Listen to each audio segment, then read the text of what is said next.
आज अकाउंटिंग की सीरीज़ में मैं आपके साथ डिस्कस कर रहा हूँ कि किस तरह से अकाउंटिंग की ग्रुपिंग की जाती है। ब्रीफली हम कुछ अकाउंट्स लेंगे और उनकी ग्रुपिंग अकाउंटिंग सॉफ्टवेयर टैली पे करेंगे। आइए शुरू करते हैं। यहाँ पे मैंने कुछ लेजर्स बनाए हुए हैं एक्सेल पे। इनको हम किस तरह से टैली पे अकाउंट करेंगे, किस तरह से टैली पे एंटर करेंगे, एक एक करके हम सारे लेजर्स बनाएंगे। आइए देखते हैं टैली सॉफ्टवेयर पे।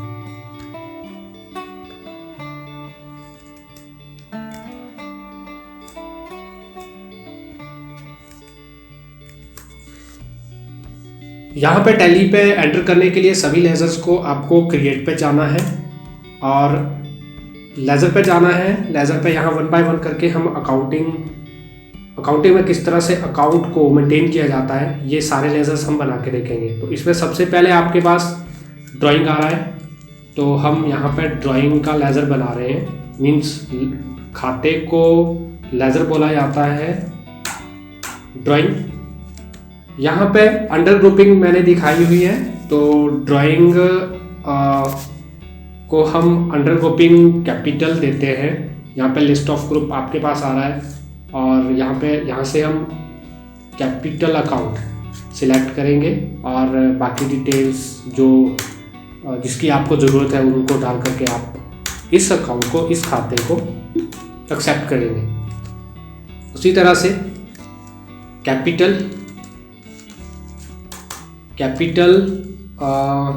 अंडर के कैपिटल अकाउंट को सिलेक्ट करेंगे अंडर ग्रुपिंग कैपिटल अकाउंट और ये आपके पास आ जाता है और बाकी रेस्ट डिटेल्स आप जो ज़रूरत है उसके अकॉर्डिंग आप एक्सेप्ट करेंगे। इस तरह से मैंने यहाँ पे कुछ डिटेल बनाई हुई है, जैसे कि मैंने लेजर्स के साथ में लेजर्स डिफाइन किए हुए हैं। अंडर ग्रुपिंग किसके अंदर होना है, इसको इन लेजर्स को वो मैंने यहाँ दिखाया हुआ है और इसका अफेक्ट कहाँ पे पड़ता है वो साथ में मैंने यहाँ पे मेंशन किया हुआ है। ड्राइंग अंडर ग्रुपिंग हम करते हैं कैपिटल की, इसका इफेक्ट लाइबिलिटीज पे पड़ता है। मींस फाइनल अकाउंट में जहाँ पे हम trading account, profit and loss account और बैलेंस शीट को मेंटेन करते हैं। ट्रेडिंग अकाउंट से हमारा ग्रॉस प्रॉफिट निकलता है और प्रॉफिट एंड लॉस अकाउंट से हम जानते हैं कि बिजनेस को कितना नेट प्रॉफिट हुआ है और बैलेंस शीट से बिजनेस की लाइबिलिटीज और असेट्स का पता लगता है। तो ड्राइंग जब हम इसमें बैलेंसेस डालते हैं, जब ड्राइंग में हम वाउचर्स एंटर करते हैं तो ये लाइबिलिटीज को अफेक्ट करता है, मींस बैलेंस शीट को अफेक्ट करता है, क्योंकि लाइबिलिटीज और असेट्स हमारी बैलेंस शीट पे आती है। इसी तरह से कैपिटल भी एक लाइबिलिटीज होती है बिजनेस पे और ये भी बैलेंस शीट को ही अफेक्ट करेगी। अब इसके बाद परचेज को बनाने के लिए जाएंगे। परचेज जब इस तरह से आपको एरर दे रहा है, name already exist, enter a different name, उसका मतलब है कि आपने अकाउंटिंग सॉफ्टवेयर टैली प्राइम के अंदर ये लेजर ऑलरेडी बनाया हुआ है। चलिए मैं आपको उसको बताता हूँ तो किस तरह से उसको चेक करते हैं। आपका कोई भी लेजर अगर ऑलरेडी बना हुआ है, कोई खाता आपका ऑलरेडी बना है, तो आप ऑल्टर पे जाते हैं और उस अकाउंटिंग मास्टर्स के अंदर लेजर पे जाते हैं और उस खाते को ढूंढने की कोशिश करते हैं। ये आपका परचेज यहाँ पे बना हुआ है। तो अगले खाते की तरफ चलते हैं, सेल। अब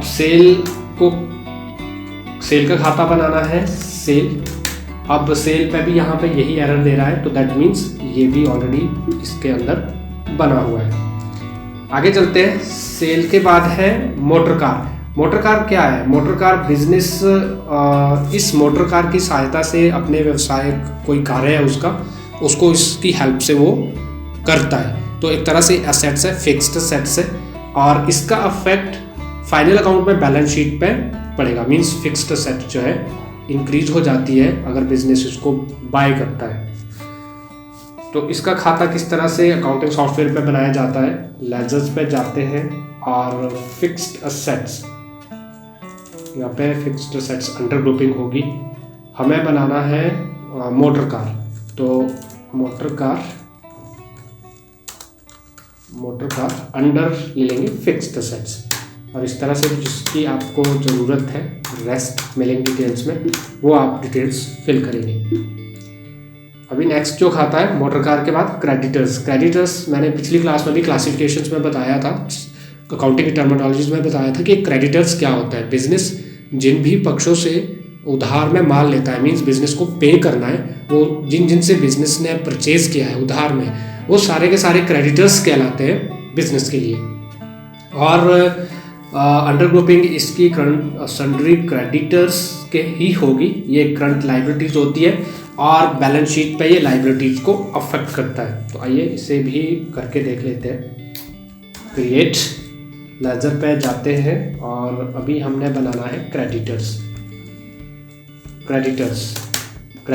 यहाँ पे फिर से एरर दे रहा है, नेम ऑलरेडी एग्जिस्ट। इसका मतलब है ये ऑलरेडी बना हुआ है। आपको टैली सॉफ्टवेयर पे किस तरह से ये देखना है, एक बार फिर से मैं आपको वो चीज़ बता रहा हूँ। आप ऑल्टर पे जाइए, लेजर पे जाइए, यहाँ पे क्रेडिटर्स CR प्रेस करिए, क्रेडिटर्स आ जाएगा। यहाँ पे ये बना हुआ है और इसको हमने यहाँ पे सन्ड्री क्रेडिटर्स के अंदर दिखाया हुआ है। तो उसमें करंट लाइबिलिटीज आपको सामने सन्ड्री क्रेडिटर्स के नीचे दिखाई दे रहा है और यहाँ पे ये इफेक्ट करेगा बैलेंस शीट को। मैंने यहाँ साथ के साथ में लेजर के साथ में भी ये मेंशन किया हुआ है। आगे चलते हैं डेटर्स बिजनेस जिन भी पक्षों को उधार में सेल करता है, मीन्स बिजनेस ने उस क्रेडिट का मनी लेना होता है, पैसा लेना होता है, तो उसको हम जो है डेटर्स बोलते हैं। डेटर्स असेट्स होते हैं और करंट असेट्स होते हैं और बैलेंस शीट को अफेक्ट करते हैं। तो इसे टैली सॉफ्टवेयर पे कैसे बनाएंगे, फिर से प्रोसेस वही, डेटर्स अंडर फिर से वही एरर दे रहा है, तो दैट मीन्स ये भी ऑलरेडी बना हुआ है। आइए आगे चलते हैं। बैंक ओवरड्राफ्ट एक लाइबिलिटीज होती है बिजनेस के लिए और ये बैलेंस शीट को अफेक्ट करता है। किस तरह से इसका खाता मेंटेन करते हैं, आइए ज़रा इससे भी करने की कोशिश करते हैं। लेजर बैंक ओवरड्राफ्ट से कहने का मतलब है कि बिजनेस ने अपने ही बैंक से ज़्यादा अमाउंट निकाला है, ऐसे कुछ सिचुएशंस को लेकर के होता है। अभी बैंक ओवरड्राफ्ट की अंडर ग्रुपिंग कर रहा हूँ मैं। बैंक ओवरड्राफ्ट जो है, बैंक ओवरड्राफ्ट यहाँ लिस्ट ऑफ ग्रुप से बैंक ओडी अकाउंट ले लीजिए, इसकी ग्रुपिंग हो जाएगी। एक तरह से लॉन लाइबिलिटी होती है बिजनेस के ऊपर और करंट लाइबिलिटीज़ को ये बैलेंस शीट पे अफेक्ट करता है। इस तरह से एंटर करके जो चीज़ मेलिंग डिटेल्स में आपको डालनी है ज़रूरत के अकॉर्डिंग वो आप मेंशन कर दीजिए। इस तरह से ये खाता आपका मेंटेन हो जाएगा। आगे चलते हैं। वेजेस बिजनेस के लिए एक डायरेक्ट एक्सपेंस होता है और ये ट्रेडिंग अकाउंट को अफेक्ट करता है। किस तरह से इसका खाता बनाएंगे वो हम करने की कोशिश करेंगे। वेजेस होता क्या है, बिजनेस के कुछ ऐसे वेजेस जो वो ट्रेड पे करता है, जैसे कि जिस चीज़ का बिजनेसमैन बिजनेस कर रहा है, अगर उसको कोई सामान कैरी करना है अपने पास उस चीज़ को लाने के लिए जिसका वो बिजनेस कर रहा है, तो एक तरह से वो कैरेज एक्सपेंस करेगा और उस कैरेज एक्सपेंस को भी वो डायरेक्ट एक्सपेंस के अंदर दिखाएगा और ट्रेडिंग अकाउंट को ये अफेक्ट करेगा। आगे चलते हैं। सैलरी, बिजनेस के पास एम्प्लॉयज़ होते हैं, सैलरी देता है बिजनेस उन्हें, तो ये इनडायरेक्ट एक्सपेंस होते हैं और ये प्रॉफिट एंड लॉस अकाउंट को अफेक्ट करता है। किस तरह से मेंटेन करेंगे, लेजर पे आते हैं। सैलरी ऑलरेडी बना हुआ है, जो भी जितने ऑलरेडी बने हुए हैं वो इस कंपनी के अंदर पहले से ऑलरेडी बने हैं खाते, इसलिए इस तरह से ये डुप्लीकेट एंट्री देता है। मीन्स ये बोलता है कि आपका ऑलरेडी बना है, आपको इसको बनाने की ज़रूरत नहीं है। सैलरी के बाद इक्विपमेंट की बात करेंगे। इक्विपमेंट, बिजनेस के पास कुछ ऐसे इक्विपमेंट हो सकते हैं जिनकी सहायता से वो अपने व्यवसायिक कार्यों को पूरा करता हो। फिक्स्ड असेट्स होते हैं ये और बैलेंस शीट में असेट्स को ये अफेक्ट करता है। तो आइए इसे बनाते हैं इस खाते को। एंड इक्विपमेंट और इस इक्विपमेंट को अंदर ले लीजिए, अंडर ग्रुपिंग कीजिए इसकी फिक्स्ड असेट्स की, और इस तरह से ये भी आपका मेंटेन हो जाएगा। और इसी तरह से कैरेज बिजनेस अगर कैरी करता है कोई सामान तो उसका खाता मेंटेन होता है कैरेज इनडायरेक्ट एक्सपेंस के अंडर दिखाइए, अंडर ग्रुपिंग के इनडायरेक्ट एक्सपेंस कर दीजिए। यहाँ पे एक जो ध्यान देने वाली चीज़ है वो ये है कि बिजनेस अगर जिस चीज़ का ट्रेड कर रहा है उससे रिलेटेड अगर वो कोई कैरी करता है सामान अपने बिजनेस के लिए, तो वो उसे हम डायरेक्ट एक्सपेंस के अंदर दिखाते हैं। अगर वो बिजनेस से रिलेटेड नहीं है, ट्रेड से रिलेटेड नहीं है, तो उसे हम इनडायरेक्ट एक्सपेंस के अंदर दिखाएंगे, जैसे अभी मैंने करके देखा।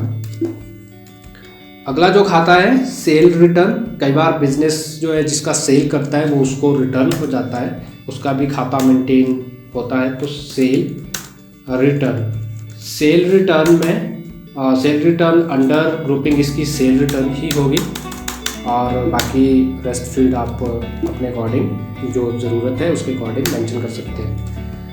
अगला परचेज रिटर्न। तो परचेज रिटर्न हम बनाएंगे। परचेज बिजनेस कई बार परचेज करता है और किसी सिचुएशन में उसको वो सामान वापस करना पड़े तो उसे परचेज रिटर्न कहा जाता है। तो परचेज रिटर्न अंडर जो है परचेज अकाउंट के ही अंडर ग्रुपिंग करेंगे इसकी। अगला जो खाता है वो डिस्काउंट रिसीव का है। बिजनेस को कई बार डिस्काउंट मिलता है तो उस खाते को वो मेंटेन करता है टैली सॉफ्टवेयर के अंदर, और इसे वो इनडायरेक्ट इनकम बोलता है। इनडायरेक्ट इनकम में इसको मेंशन किया जाता है। और discount receive profit and loss account को अफेक्ट करता है। इसके बाद ठीक इसके अपोजिट डिस्काउंट अलाउ है। डिस्काउंट अलाउ बिजनेस के लिए, बिजनेस कई बार कुछ चीज़ों को लेके जहाँ पे वो सेल कर रहा है डिस्काउंट देता है, तो उसके लिए बिजनेस के लिए एक तरह का एक्सपेंस लॉस होता है वो, तो इसको हम इनडायरेक्ट एक्सपेंस के अंडर ग्रुपिंग करेंगे। इसके बाद रेंट हो सकता है।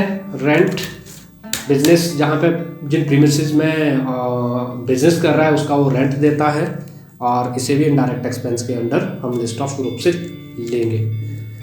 प्रीपेड इंश्योरेंस बिजनेस का कुछ ऐसा अमाउंट इंश्योरेंस का जिसको पहले से ही एडवांस में पे कर रहा है, ऐसे एक्सपेंसेस को वो करंट असेट्स कहता है। मतलब आपको प्रीपेड इंश्योरेंस की ग्रुपिंग लिस्ट ऑफ ग्रुप से करंट असेट्स में लेंगे। इस तरह से आपने देखा कि कुछ अकाउंट्स ब्रीफली किस तरह से मेंटेन किए जाते हैं, और इसे टैली सॉफ्टवेयर पे भी हमने करके देखा। अब नेक्स्ट सीरीज में जब हम जाएंगे तो ब्रीफली किस तरह से कुछ क्वेश्चंस, कुछ ट्रांजैक्शंस होंगी, वहाँ पे किस तरह से उसको वाउचर में एंटर किया जाता है, नेक्स्ट वीडियोस में हम वो डिस्कस करेंगे। और साथ के साथ में वहाँ पे अगर किसी अकाउंट्स को मेंटेन करने की ज़रूरत होगी तो साथ में कैसे उसे बनाया जाता है उस चीज़ को भी डिस्कस करेंगे। आज के लिए इतना ही। Thank you.